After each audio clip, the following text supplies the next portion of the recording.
Hello everyone, welcome back to our channel YTH India.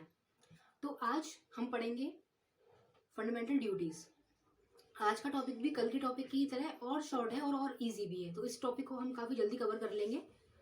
तो politics में हम धीरे धीरे चीज़ों को इम्पोर्टेंट चीज़ें समझते हुए आगे बढ़ रहे हैं। तो आज हम पढ़ेंगे फंडामेंटल ड्यूटीज़।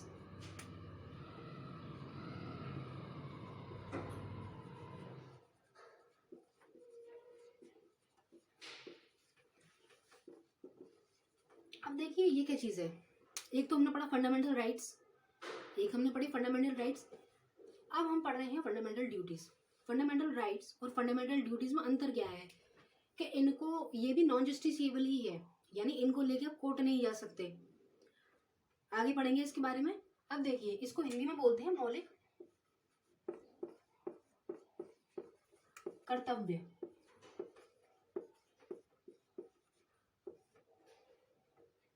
मौलिक कर्तव्य मतलब कॉन्स्टिट्यूशन के प्रति आपकी एक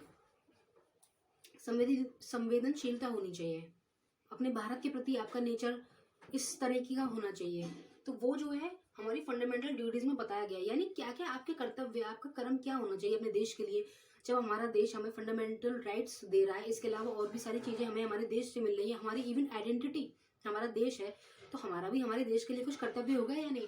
तो उन कर्तव्यों की बात जो है वो फंडामेंटल ड्यूटीज करता है। अब देखिए, सबसे पहले हम एक ही इसमें इंपॉर्टेंट चीज़ पढ़ते हैं कि फंडामेंटल राइट्स किस पार्ट में आता है। तो ये आता है part 4 A. Part 4 A of the constitution में इसके बारे में गिवन है। और आर्टिकल्स कौन सा है ये? 51A। 51A में जो है आपका फंडामेंटल ड्यूटीज जो है गिवन है। ठीक है, हमने इतना पढ़ लिया। अब इसकी जरूरत, इसको लिया कहाँ से गया, एक इंपॉर्टेंट चीज और है, ये लिया कहाँ से गया? तो बोरोड फ्रॉम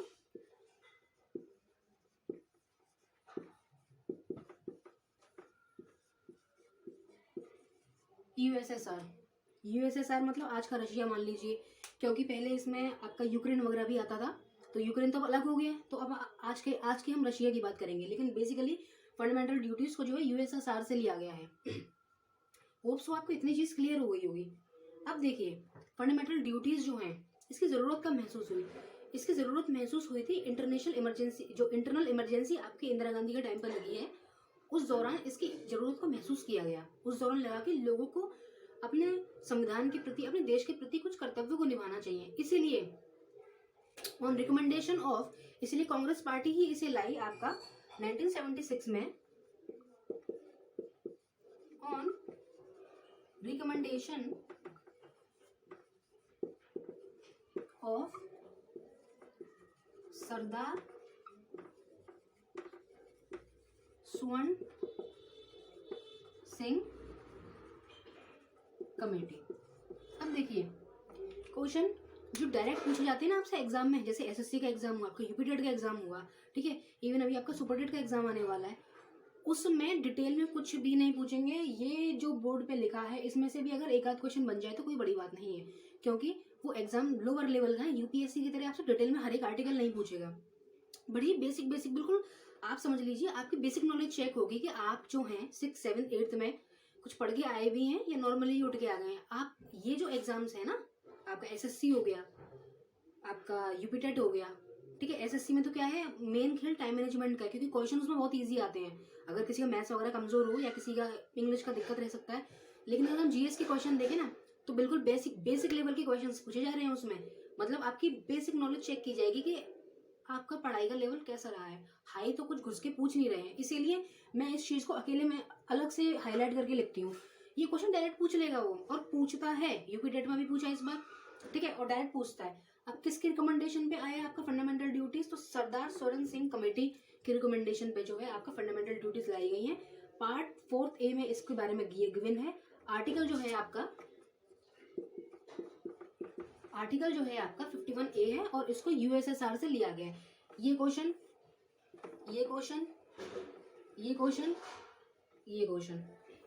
कितने क्वेश्चन हुए आपके? 4 क्वेश्चन आपके यहाँ तैयार हो गए फंडामेंटल ड्यूटीज से।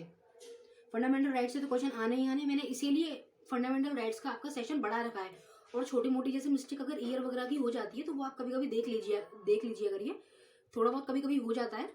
लेकिन वैसे फंडामेंटल राइट्स के सेशन को मैंने काफ़ी डिटेल तरीके से, अच्छे तरीके से, जितना मैक्सिमम दे सकती हूँ, मतलब जितना पूछा जाता है उससे ज़्यादा ही आपको पढ़ाया है, उससे एक्स्ट्रा बार को जाने नहीं वाला। फिर भी अगर आपको लग रहा है तो आप गूगल वगैरह कर सकते हैं थोड़ा बहुत, अगर आपको लग रहा है कि यार कि हाँ गड़बड़ है, वहाँ गूगल कर लें। अब हम आगे बढ़ते हैं इसमें। देखिए इसमें क्या है, सरदार स्वर्ण सिंह कमेटी आई, उन्होंने शुरू में जो है आपके जो है 8 फंडामेंटल ड्यूटीज की बात करी। उसके बाद 2 जो ऐड और हुई हैं वो इसी कमेटी की रिकमेंडेशन पे हुई हैं। 2 फंडामेंटल ड्यूटीज बाद में और ऐड करी, ठीक है। जो 2 फंडामेंटल ड्यूटीज आपकी बाद में ऐड हुई हैं, ठीक है, उसको 42 कॉन्स्टिट्यूशनल अमेंडमेंट एक्ट 1976 के थ्रू ऐड किया गया है। आई रिपीटेड अगेन, उसको 42 कॉन्स्टिट्यूशनल अमेंडमेंट एक्ट 1976 के थ्रू जो आपकी 8 फंडामेंटल ड्यूटीज थी उसमें 2 फंडामेंटल ड्यूटीज और ऐड करी गई हैं, तो कुल मिलाकर कितनी हो गई 10। उसके बाद 2002 में एक फंडामेंटल ड्यूटी और ऐड करी गई है, तो कुल कितनी हो गई 11। तो आज प्रेजेंट आपके 11 फंडामेंटल ड्यूटीज हैं। कितनी है आपकी 11 फंडामेंटल ड्यूटीज आज प्रेजेंट में आपकी हैं, ठीक है।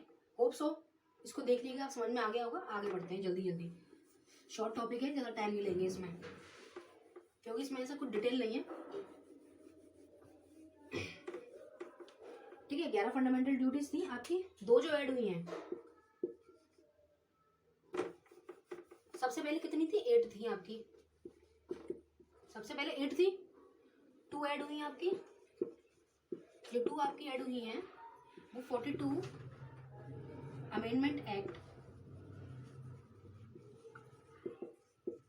1976 के थ्रू ऐड हुई हैं। जो 2 और ऐड हुई हैं आपकी, ठीक है, तो कुल मिलाकर कितनी हो गई 10 हो गई। और जो 11वीं एफडी जो है आपकी 2002 में हुई है, आपका जो 86 कॉन्स्टिट्यूशनल अमेंडमेंट एक्ट जो है, ठीक है ना, जो आपके राइट टू एजुकेशन की बात कर रहे हैं ना, वो भी इसमें ही गिवन है, तो इसको भी कंपलसरी कर दिया गया है 1976 42।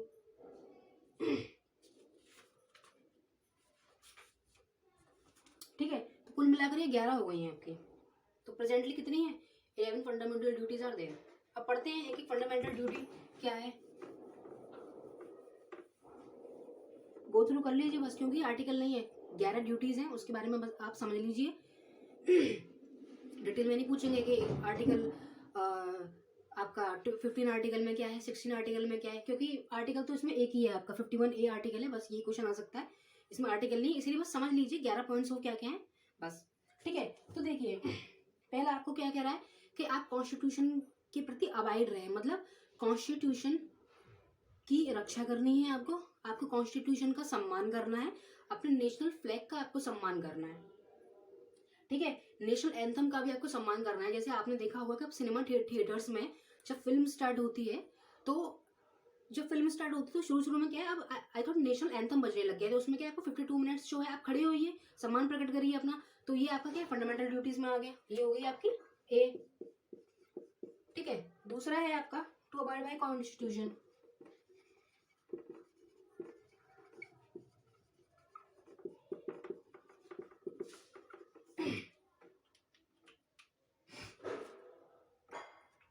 दूसरा है आपका to cherish and abolish national ideas for freedom struggle. अब जिन लोगों ने हमारे देश की आज़ादी के लिए जो स्ट्रगल किया है, ऐसे लोगों के आइडियाज को प्रमोट करिए, ठीक है, ऐसे लोगों के आइडियाज को प्रमोट करिए, यानी अगर सीधे तौर पे बोलूं तो टू प्रमोट पेट्रियोटिज्म,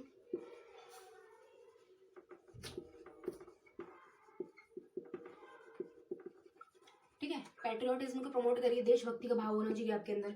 इसके अलावा to promote the sovereignty integrity of India, ठीक है, अपने देश की संप्रभुता, अपने देश की अखंडता की रक्षा करना, यानी जो देशद्रोही होते हैं, ठीक है, ऐसे लोगों को देखना, देशद्रोही वाली हरकत नहीं करनी, अपने देश को टुकड़े टुकड़े होने से बचाना। जैसे जो देशद्रोही लोग हैं, अपने देश को ऐसी बाहरी ताकतों से बचाना जो कि हमारे देश के टुकड़े करना चाहते हैं, ठीक है। तो सोवरेनिटी मतलब संप्रभुता, आपको अपने फैसले लेने का अधिकार खुद है।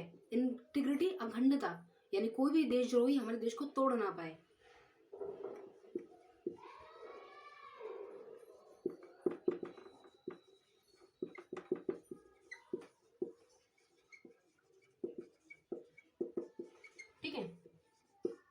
आपका डी क्या हो गया,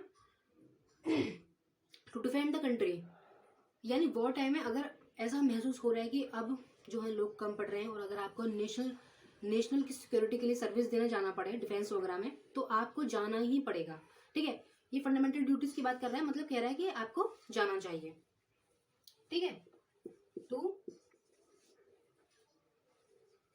डिफेंड कंट्री।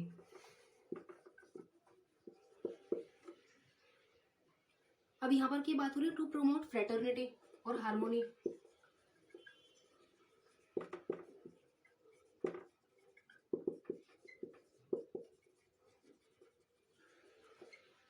सिटीजन्स के बीच क्या होना चाहिए, हार्मोनी होनी चाहिए। हार्मोनी का मतलब होता है मिलजुल के काम करना, मिलजुल के काम करना, यानी ये ना हो कि आप किसी को रिलीजन के बेस पे, किसी को जेंडर के बेस पे, किसी को कास्ट के बेस पे डिफरेंशिएट करना स्टार्ट कर दो, तो वो नहीं करना है आपको। मिलजुल के काम करिए और फ्रेटर्निटी मतलब भाईचारा होना चाहिए आपके अंदर। ठीक है, तो इसकी बात करें, इस पर एफ आपका क्या करता है, जो अपनी नेशनल हेरिटेज है, अपना जो अपना कल्चर है उसको प्रिजर्व करना।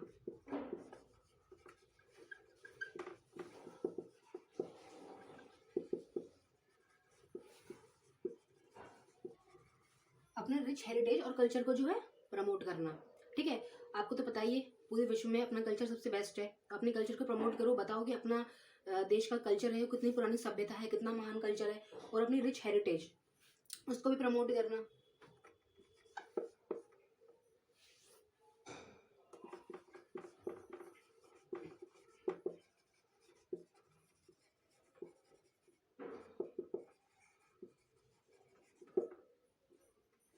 ठीक है, एनवायरनमेंट की रक्षा करना, इसकी बात जो है जी में करी गई है, मतलब अपने एनवायरनमेंट की रक्षा करना, नदियों को गंदा ना करना, लेक्स वगैरह है उनको गंदा ना करना, जंगलों को ज्यादा ना काटना।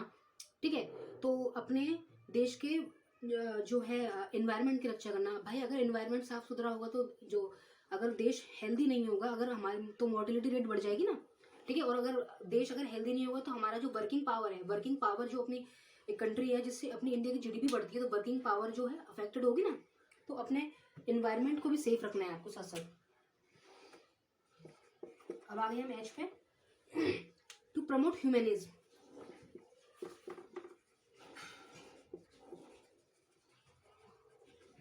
ह्यूमनिज्म की बात करना मतलब मानवता।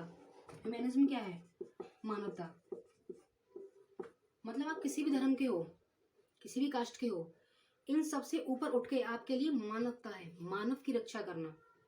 इंसानियत का भाव आपके अंदर होना चाहिए, चाहे जानवर के लिए हो चाहे इंसानों के लिए हो। तो जो मानवता का पहला कर्तव्य है वही आपके अंदर होना चाहिए।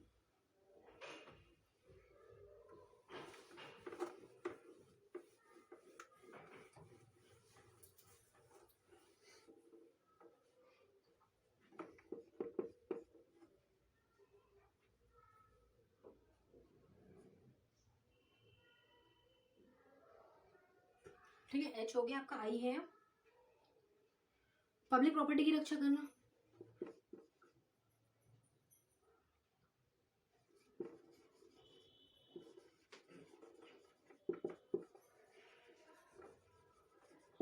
मतलब क्या है इसका, आपने देखा होगा कि जैसे दंगे वगैरह, राइट्स वगैरह हो जाते हैं, राइट्स मतलब दंगे, तो जब ऐसे राइट्स वगैरह हो जाते हैं तो लोग क्या करते हैं, पब्लिक प्रॉपर्टी को सीधे नुकसान करते हैं। तो ऐसी चीजों से बचना, क्योंकि भाई पब्लिक की जो प्रॉपर्टी है वो पैसे गवर्नमेंट की जेब से तो आ नहीं रहा, वो सारा हमारा ही तो टैक्स है।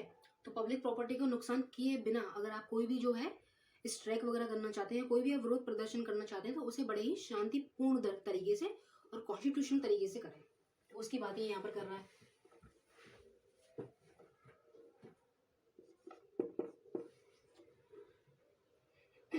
ठीक है,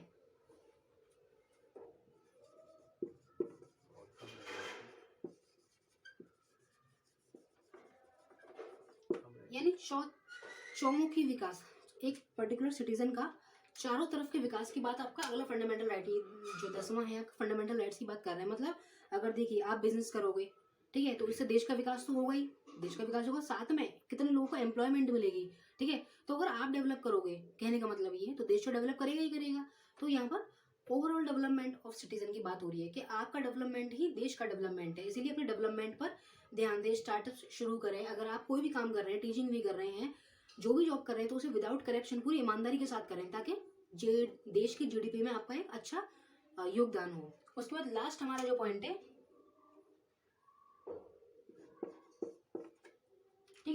इसमें क्या है, right to education to provide opportunities